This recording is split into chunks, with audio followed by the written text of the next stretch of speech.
I think of where we are and where we want to get to. And if you just think about that stat of like 65% of people are coming from Excel and paper, still today, I do envision a world where it's less of a manager sitting in front of a desk doing things and have more of like a conversational AI that's really helping you solve some of these challenges.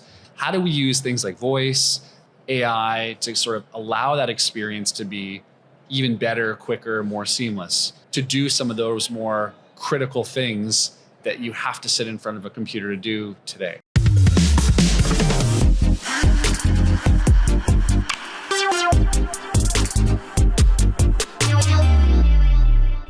We are live. We're live here in Chicago at the National Restaurant Association show. And we've got Jordan Boesch here from 7 Shifts, the marquee leader in labor management. Thanks for coming on, my friend. Thank you. Appreciate it. Yeah, excited to be here. Well, look, labor's always top of mind. Give us the rundown. Fill us in. What's going on in the world of restaurant labor? There's some stuff that's changed and there's a lot that hasn't changed, I would say. People still not showing up for shifts, I imagine. People not showing up for shifts, managers short-staffed. Hiring is a big challenge. I think we survey operators pretty much every year. And it's like the number one thing that everyone is just like, this is the biggest problem is hiring. Yeah. And it's not, it hasn't been, going away or getting that much better. What I will say though is what's changed in the last survey that we sent out, we did a 2025 workforce management report. We surveyed about 1,000 operators on this. And instead of hiring more people, because labor costs are tight and they're trying to manage a budget here, they were focused more on cross-training their staff more than ever. Interesting. So you see this kind of behavior in a lot of quick service restaurants, right? But it's starting to permeate more in other realms and full service more. And so they're starting to think of the people that I have that are great, that show up, that I can rely on, how can I just get more of them? Like, how can I get more of their time? Can I pay them a little bit more and they can do another job? And so they're investing more in training, which is actually pretty exciting because if you look at some of the biggest things that employees sort of miss as when they work in the restaurant industry is they all talk about lacking career growth and opportunity. Yeah. So I think you have this interesting convergence now of like, I'm going to cross-train my staff because I can't spend as much money on labor. And staff go, this is great. This is what I wanted. I wanted to grow. I wanted to learn. I wanted to do other things. And so that's exciting to see. It also would make a great reality show if we could just swap the front of house people and the back of house people for the day. That would be very entertaining. There'd be so much swearing at the front of house. Exactly. Like I don't know how it'd go with the customers. It'd be authentic. Yeah. To say the least. Well, so I find it interesting because when I was in operations, 7, 8 years ago, 10 years ago, it was all about cutting labor. What I wanted from my labor management tool was how do I manage labor and get the right people into the right places so I'm not overspending? Yeah. Now all of a sudden it's hard to find labor. It still seems like. How do you guys deal with that as a platform? I think changing demands of customers, that is. So largely, it is a challenge for them to find labor. But what else? Like what I'll say in terms of what we do, and a lot of why people turn to our software initially, you would think it's to get a better grip on your labor costs, right? That's sort of like, well, that's what a labor management tool should do. It's actually not that. For our core segment, which are 85% single unit independent operators, it's actually to streamline their operations. They're trying to do things more simply, more efficiently. They are trying to just bring it all into one system, have a place where staff can easily communicate and trade shifts and take shifts. And so that next step of, okay, how do I get more efficient? How do I shave off 0.5% of labor? That comes with time because initially they're just going online. 65% of these people that come to 7 Shifts are coming from Excel and paper. So they're just trying to go, well, let me just do an online version of what I'm doing. And as I get more comfortable with the software, then I'll start to, be introduced to these other things. And now I'll start to understand like how I can cut here, how can I be more efficient here? And we help them do that. But as you can imagine, like in this industry, we can't throw the kitchen sink at people. We have to kind of warm the bath for them a little bit. So I double click on what makes a great labor management system. So you're bringing restaurants in, they may be on pencil and paper. You guys are kind of the leader in this space. You're the one that I hear of constantly. You're growing fast. So clearly you guys are doing something right. What is it? So I think that when we think about our uniques in the space, and we've defined them as a company and we talk about them very publicly, is really ease of use, a product that's deeply connected, a product that has great customer support, and is restaurants only. And we feel that if we can deliver on those promises, that we will build a great experience and platform for these operators. And when I talk about ease of use, this is a really tricky one because people often say, well, like if I were to say, hey, this is super easy to use, and you said, well, why? I would probably go, well, just look.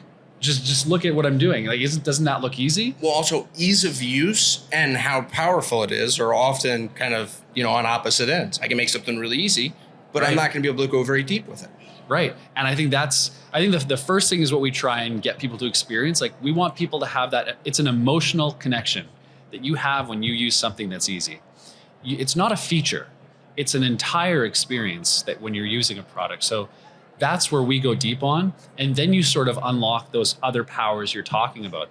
But if I'm not comfortable with it initially, it can be really powerful. But if I can't get comfortable with it and it doesn't feel easy, then I'm not going to get there. So I've always felt like this, that a great labor management system is a great UI. It's something I can easily move around and do things with and manipulate, right? So I'm curious, you've got a ton of people on there. Are you able to extract that data and learn from the customers what it is that they want more of and how to use it? Or is this, good old fashioned, we're calling up restaurants that use our product and asking how we can make it better?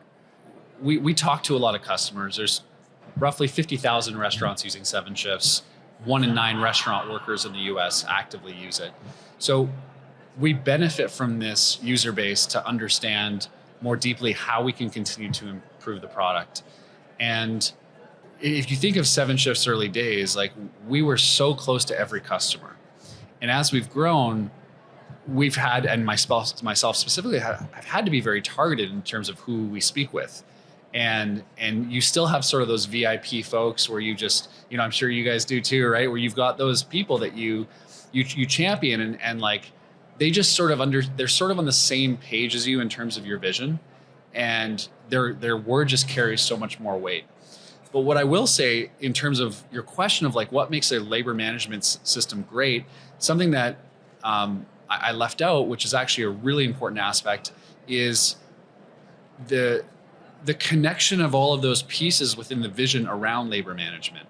So for us, we think about our scope of what we try to help operators with is within the employee life cycle. And we refer to the employee life cycle as everything from the moment you're hired, you're trained, you're scheduled, you're paid, and then you're effectively retained until you quit or are terminated. So those 5 pillars are the pillars that we build into. And when Danny Meyer invested in the company, a big reason that he invested in 7 shifts was him sort of resonating with our philosophy on software and how he thinks about staff engagement in a restaurant and the importance of putting your people first, and they'll put the customer first, and the customers will come back and creates this virtuous cycle. So that's why that engaged piece is important, but it's actually how all of these pieces work together. And when your shift is scheduled, you punch in for it. The tips that flow in from the point of sale, how that's calculated, how that's cut, how that gets distributed. Does it go directly to the bank accounts on a daily basis? And then part of it goes to payroll. Okay, well, how does that all connect down the chain? And if you're going from pencil and paper, you're almost bringing in workflows for the restaurant. That word is the exact word that we use internally. It's workflows. We are completing these hundreds of paper cuts. We're solving these hundreds of paper cuts and building into a seamless workflow so that as an operator, you don't have to think about like, do I have that product over here and I have that product over here? We need to tell the operators, this is how we view the world of HR in an end-to-end journey. And these are the things we're building into, and these are the things we're going to connect. So when I think about what makes a labor management solution great, I think it's all of that seamless connection and workflow between those core pieces in the journey. Okay, so selfishly, I have to ask, you're one of the case studies in great venture-backed companies that have managed to make it in the restaurant industry. What was that journey like? What did you learn along the way? What advice can you give to some earlier, younger companies that may or may not be in the room? Yeah. Yeah, I mean, it's one of those guys out there. It's been a journey. I think that I have this burning passion to really solve problems in the industry, and I love building product, and I love seeing the excitement that people have when you deliver a great experience to them. And so that continues to fuel me. And that sort of comes through when I'm talking to or pitching an investor or having those conversations, that I get really excited about the long-term opportunity with 7 Shifts, because the long-term isn't what we're doing today. The long-term is the fact that we have these 50,000 restaurants, these 1 in 9 restaurant workers, and we're scratching the surface, but we know who shows up on time, who picks up shifts for other people, what point of sale are they trained on, what certifications do they have. We know what restaurants are, doing what in sales. We know when they're going to hire, when they need to hire.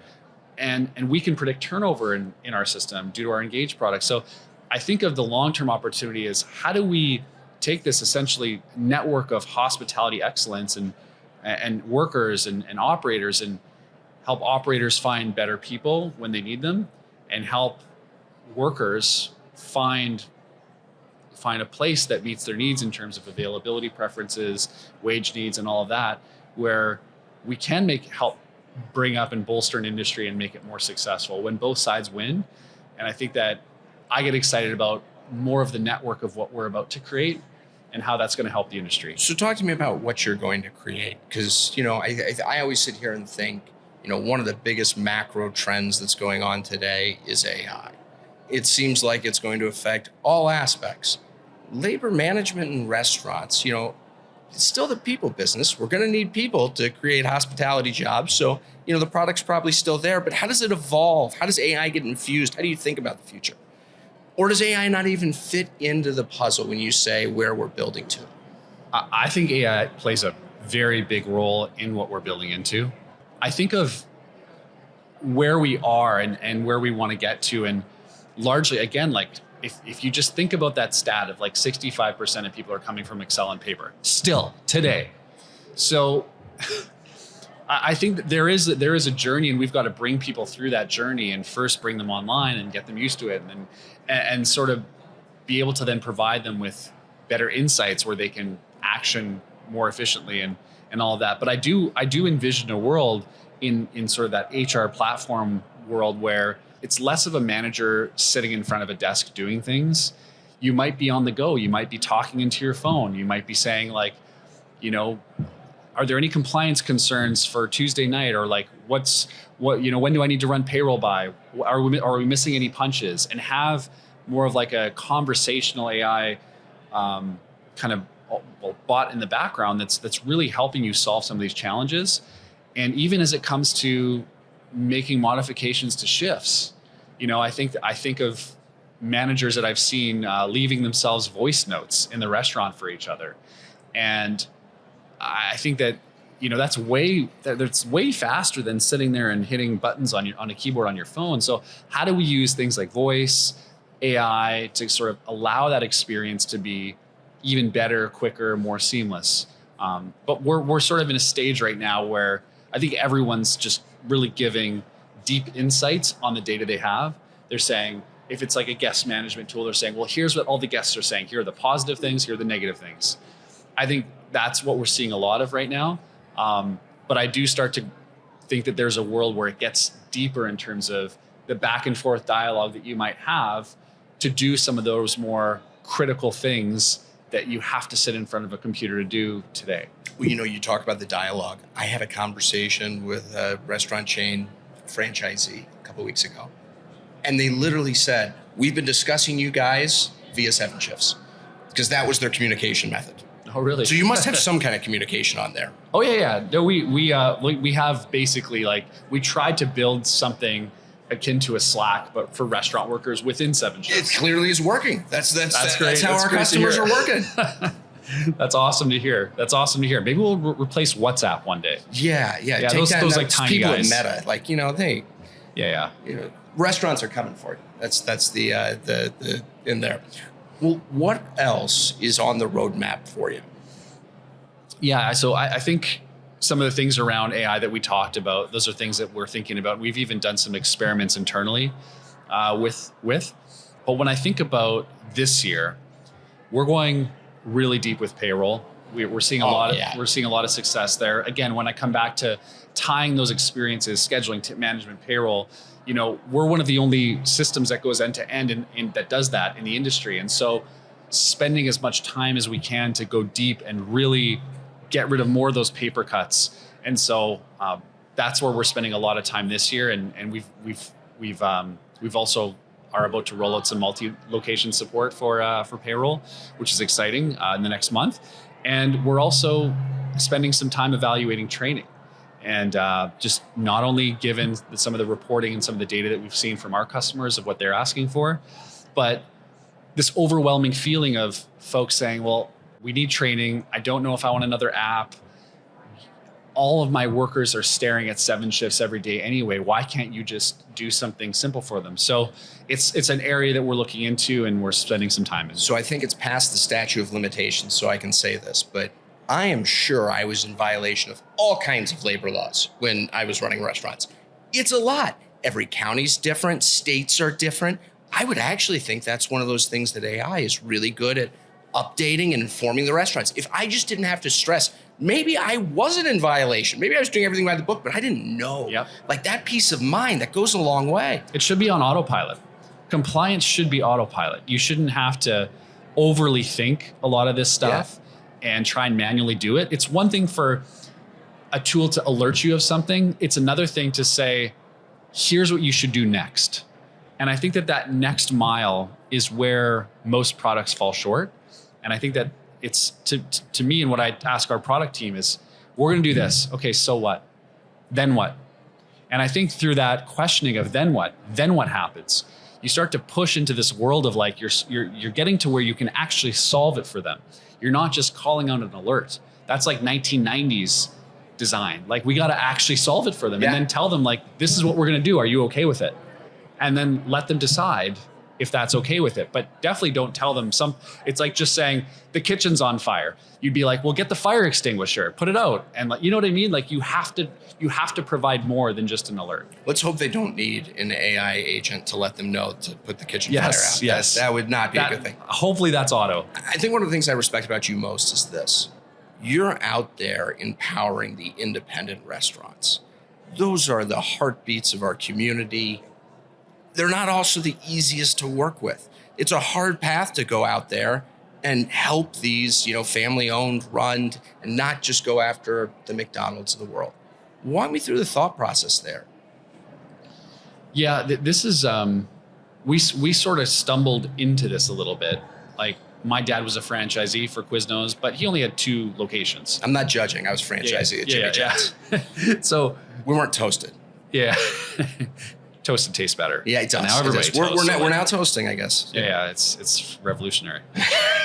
But yeah, we sort of fell into it, and it was just, I really, and part of it is like my DNA. I really love sitting back, looking at big volumes of data and sort of making decisions. And I always preferred that over getting that big enterprise whale and that 6-month deal cycle that you'd have to go through. Maybe it's my ADD, I don't know, but I needed more instant gratification. Call me a millennial. I am a millennial.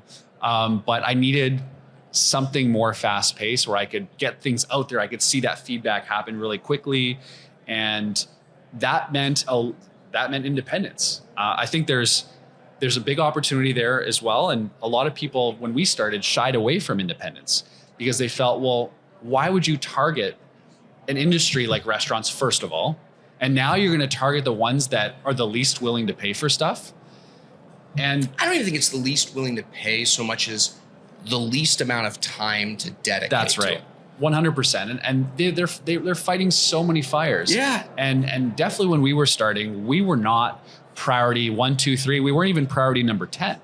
Like, so we had to, and coming back to that sort of thinking of like, these operators are just sort of flying by the seat of their pants. They're like, I just need something online that everyone thinks streamlined, that I could have a centralized place. Like that was, and that still is. That was revolutionary at the time. It's a core value prop for these people. And I just love serving, this industry broadly, but I also love independence, because oftentimes that's like your favorite watering hole or your favorite place to go is like an independent restaurant. And they have such unique styles and unique food, and there's so many to explore. That's why I respect you so much, because it's so easy to go deep with bigger customers. You can go do all the personalizations and workflows, right? You can't go as deep if you're going to go service everybody with one monolithic product. But, you know, you guys have found a really elegant way to do it, and, you know, fought the good fight on it.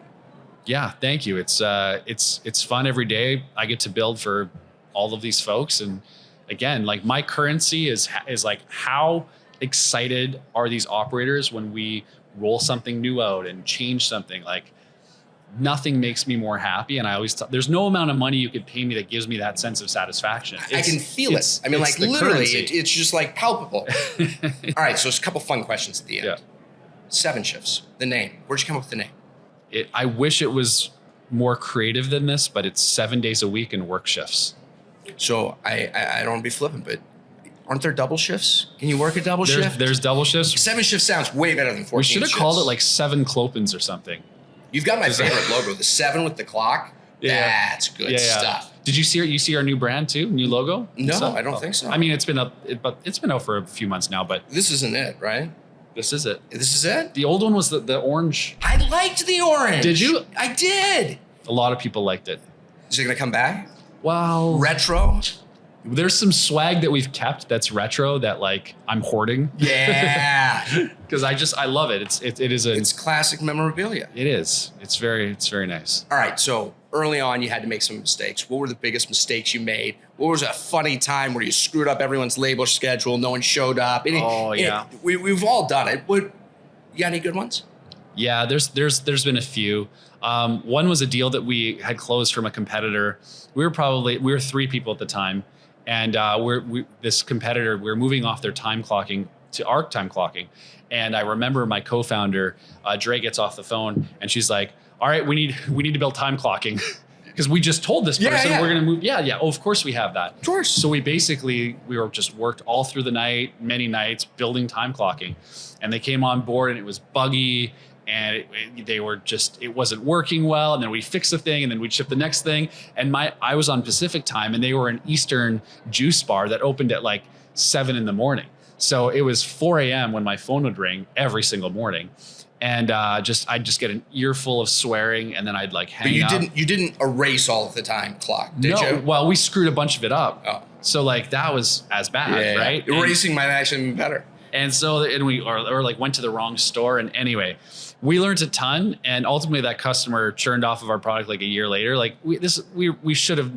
It's funny. People are like, well, do you regret that? And I always tell people no. The reason I don't regret that is we built a time and attendance tool, and one that has still stood the test of time today. That's a really core part of our product. I don't know that we would have built it that fast had we not had this customer and we lost them, but. You look at our base now and it's like, almost half the base uses the time and attendance product.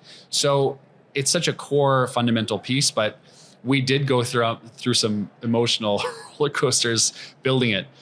There was other times where we had to migrate locations and roles and departments within our system. And we ran the query and it just kind of erased half of them.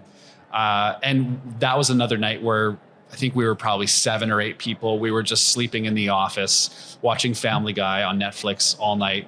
And now you've fixing bugs. You're building out workflows, like you're changing the labor market. And let me just say on behalf of all of us that have used Excel to do all of our scheduling, thank you for coming up with a great product. Dave, thanks. Thank you for being here. Yeah, thanks for having me. It's awesome. Appreciate it. Thanks.